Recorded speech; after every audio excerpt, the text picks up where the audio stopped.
Welcome, humans and Gugu-Gee-ans. Well, we are in New York City. I'm right now in the artistic heart of New York City, which is, well, I suppose Broadway could be considered that as well, but I'm at Lincoln Center. Now, I'm a little surprised when I got here because I was expecting the whole plaza to be open and to be able to sit by the fountain. But, well, here's the Opera House, the Met, and here's what's going on. In the middle plaza right now, it's something called Summer for the City, and they've laid down a dance floor and there's a stage, so I suppose people come dancing here at night, so we'll have to come back at night and see what that's about. But it's a little strange because I was totally expecting to hang out by the fountain there. Sometimes you have to adjust or pivot your expectations, and that's where the ballet is over there. Here's an artist's rendering of what Lincoln Center usually looks like with that inviting fountain in the middle. This image was created by Genai Bittrich and used with the artist's permission. And then back here, there are some theaters, the Vivian Beaumont Theater and a couple of other theaters. There's a really cool fountain with a statue and this grassy plaza, and behind that is the Juilliard School where they train amazing artists. And then there's a performing arts library back there. This is a fantastic place to human watch, by the way. People are dressed up in their finest, coming to see the opera or the ballet. Well, you might be one of those people actually dressed up to partake in the artistic delight that goes on in this particular plaza area. Center, Lincoln Center.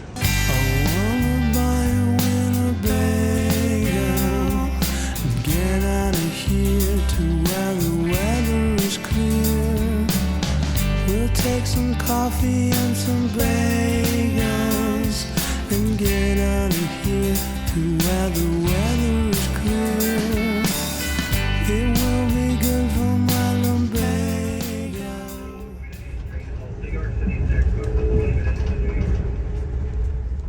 I took the train into New York City, into Penn Station. No need for my Jeep or my camper here. Public transportation is very convenient to use. That there might be the Robert F. Kennedy Bridge. I believe it is. We appear to be headed into Queens before heading into Manhattan and Penn Station. Our focus is going to be having fun in New York City without spending a ton of money. But since I had some heavy bags, I did splurge for a cab to the place where I would be cat-sitting.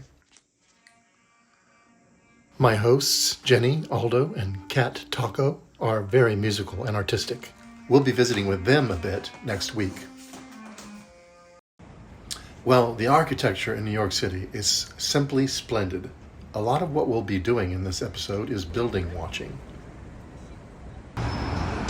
So this is the Only Murders in the Building.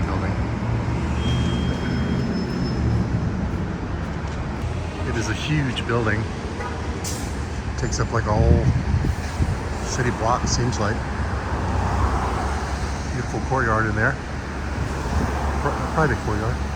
Another well-known residential building is the Apthorpe, which was designed by the architectural firm Clinton and Russell in the Italian Renaissance Revival style. It was built between 1905 and 1908 on the site of the Apthorpe Farm, for which it was named. Over the years, the farmhouse here had deteriorated and passed into other hands until it became a venue for prize fights, cockfights, and all kinds of illegal practices by the 1880s. The house was torn down to make room for the new construction. A great way to save money is to get your fruit and vegetables from a place like this on the street. The prices are going to be lower than the little stores in the neighborhood, or even the big stores in the neighborhood.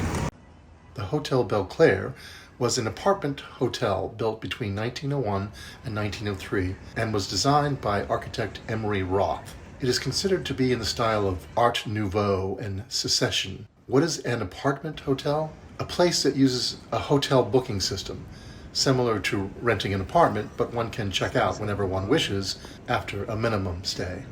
In the 1960s, Newsweek called the design of this building ornamental Rococo frippery. I guess trends and styles come and go, but I gotta say, I love this building. So Zabar's is a old-timey deli-type market. I mean, you can get anything there, but it's the kind of place where you go in and you get a number so they can cut your meat or cut your cheese. fun.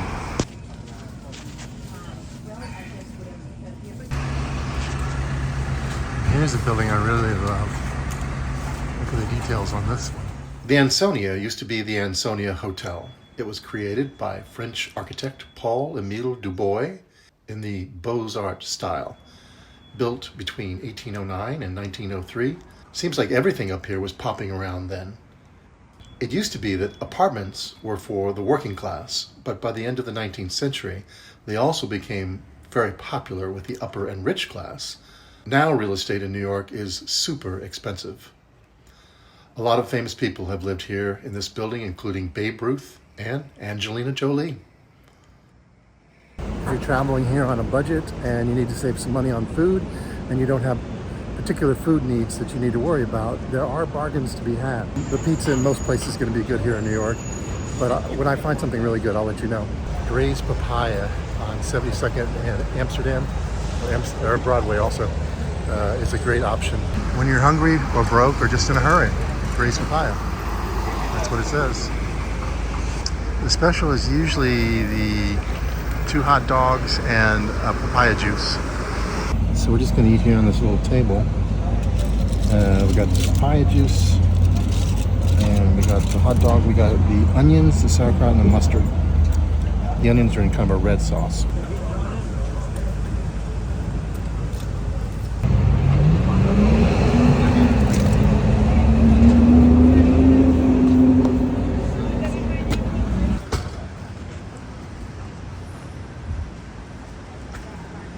Yes. Agent.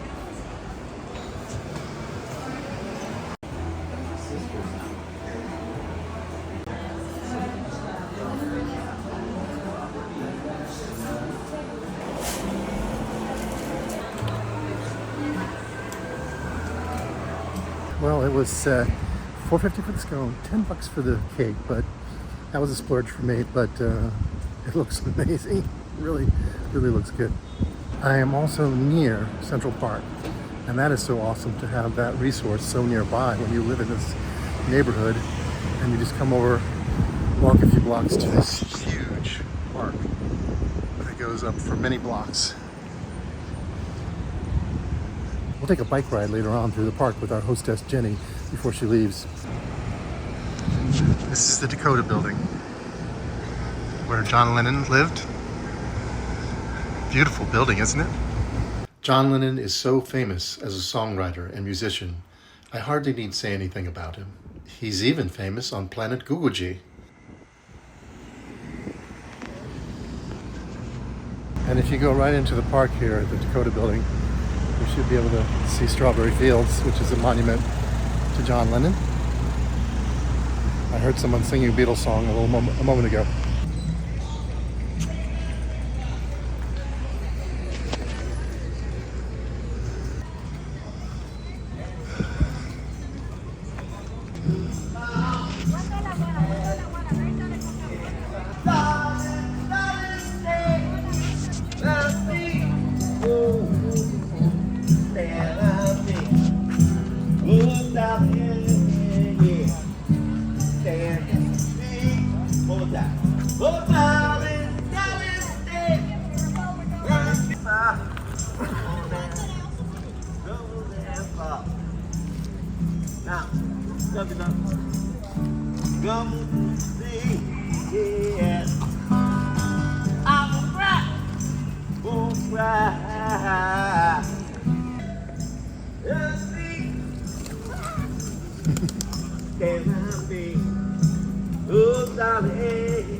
What was that? Ooh. Yeah, yeah, yeah. Last one. Yeah, yeah, yeah, yeah. Thank you very much. Appreciate you. That was just a little taste of Central Park. There will be a whole Central Park episode at a later time. The do not walk sign over there is really, for New Yorkers, it seems to be just sort of a suggestion. They walk anyway. And you can choose to do that or not do that as you see fit. I've never seen anyone get a jaywalking ticket. But if you do come to one of these green bicycle paths, I recommend looking both ways because they do not stop and they do not go the right direction necessarily. That guy who just passed us was going the wrong direction. Who knows if you would stop, if you would step out there to go over on the crosswalk. A lot of times they don't. I almost got run over the other day. So really pay attention to that if you see that.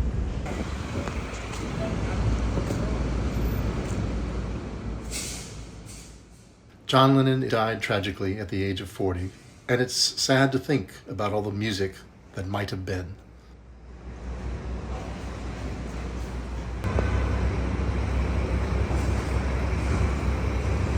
So at certain times, perhaps during the weekend, you'll see lines out the door at this place. But right now, we're lucky because there's really no line.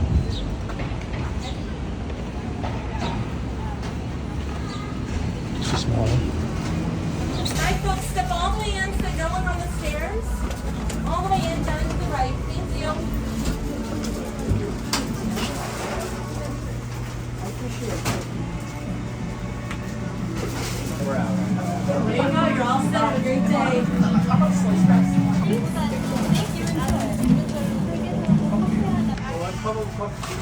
I can help someone over here. Hi. $10. Well, that was fairly painless. Not a huge line there.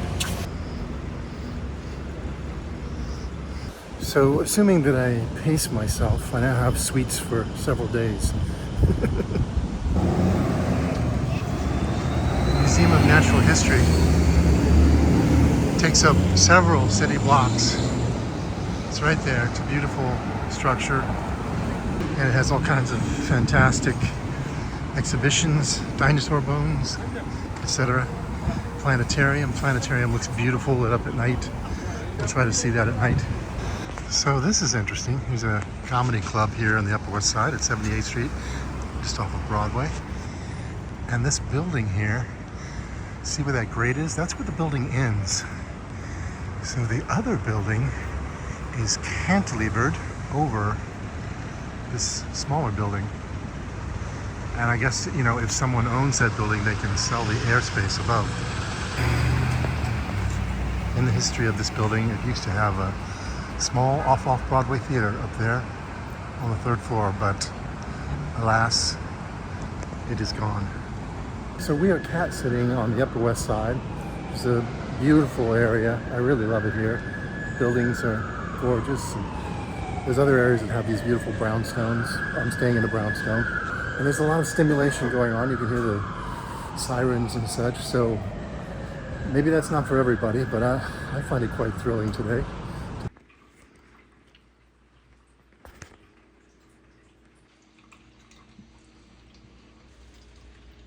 Hey buddy, is that good?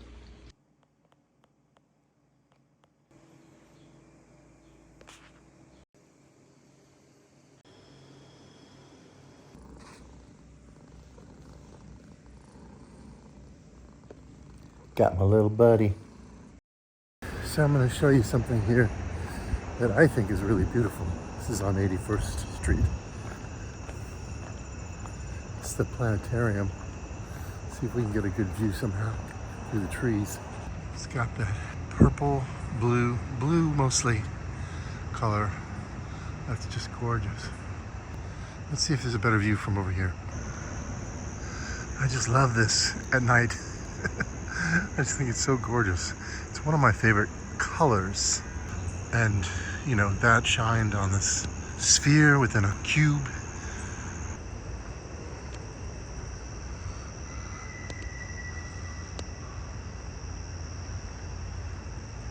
So we're just out here, enjoying this view of the planetarium. I'm out here by myself. It feels safe out here. I mean, it is a big city, and there are bad humans in the world, and sometimes in a big city they're around. But just keep an eye on your surroundings, be vigilant, live your life, and you should be fine. At least statistically speaking.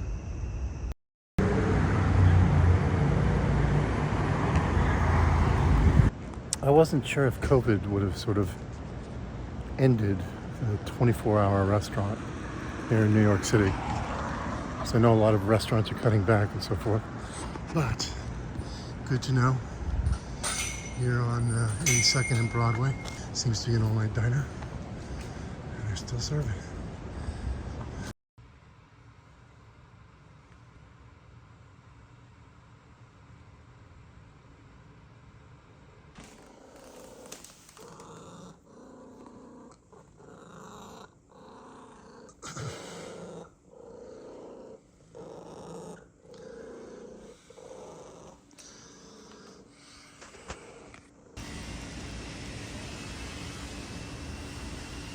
New York brownstones.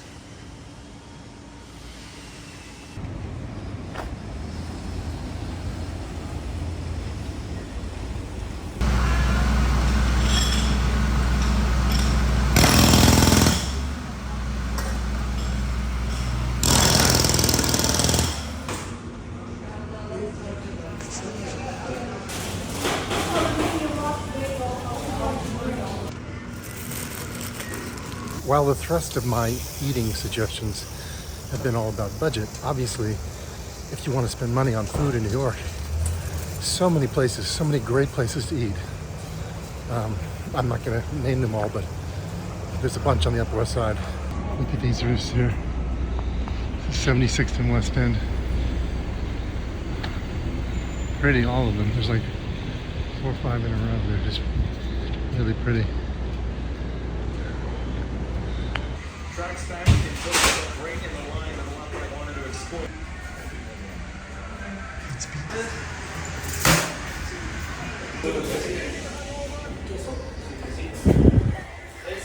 You can watch humans as they go by outside.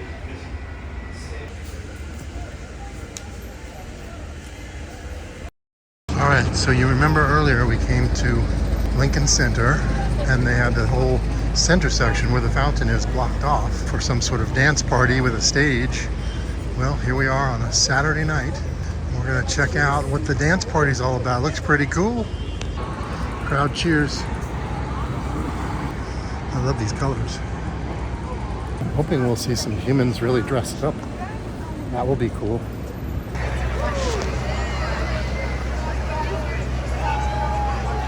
Oh, everybody has headphones on. That's why you can't hear any music. I guess that cuts down on noise pollution late at night, huh? Not that it's that late at night, it's only about 10. This is definitely different than I was expecting. I was expecting live music.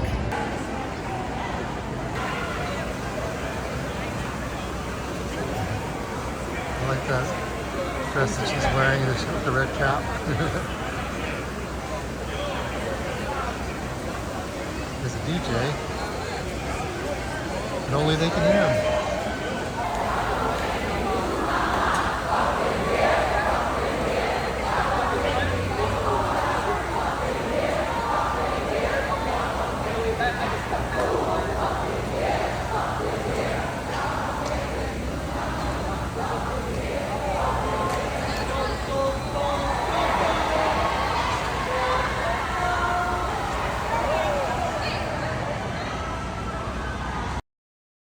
Well, I hope you've enjoyed the Upper West Side.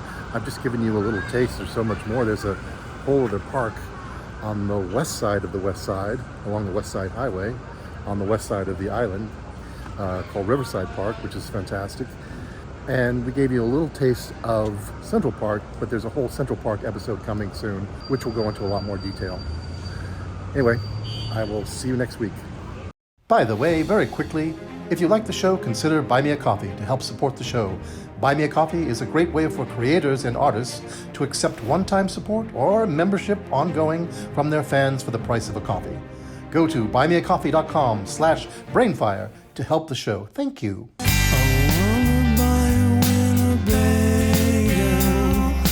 Get out of here to where the weather is clear.